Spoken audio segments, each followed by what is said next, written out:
Gaining face itong si Ricochet, but it seems like Shadow is going Uy, for sakit! it again. Grabe naman, dumaan lang si Bossing. Biglang gumuhit hanggang sikmura yung damage. Shadow, hahanapin si Gino. Dalang hati buhay.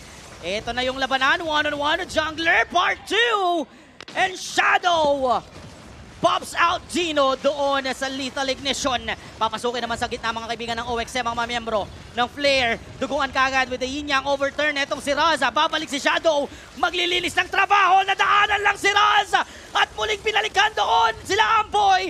Nasunog. Purify sila Ricochet, even Array. May flicker setup. Hindi tumama mga kaibigan yung setup na ginawa doon ni Raz. Louie na naman. Papasukin ang apat na nagaling sa likuran. Itong si Array. Aray ko po. Si Raz ang sobrang nasasaktan. Si Shadow hindi naman kumapit yung kanyang kable. Si Amboy. Pinagbola-bola sa likuran ni Ricochet. Kulang na ngayon ng isa. Etong kupunan ng Flare.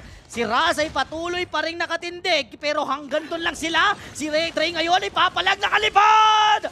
Si Dre, he got Ricochet! Pero si Raz ay sisunod na rin at si Shadow. Buang si Shadow na lang ang gagawa ng paraan dito para tapusin ang laban. Pati si Gino ay hindi na niya tinantanan. Dalawang natitira sa depensa. Si Crush ay pilit pa rin nagpapahabol sa mga miyembro ng Onyx Minerva.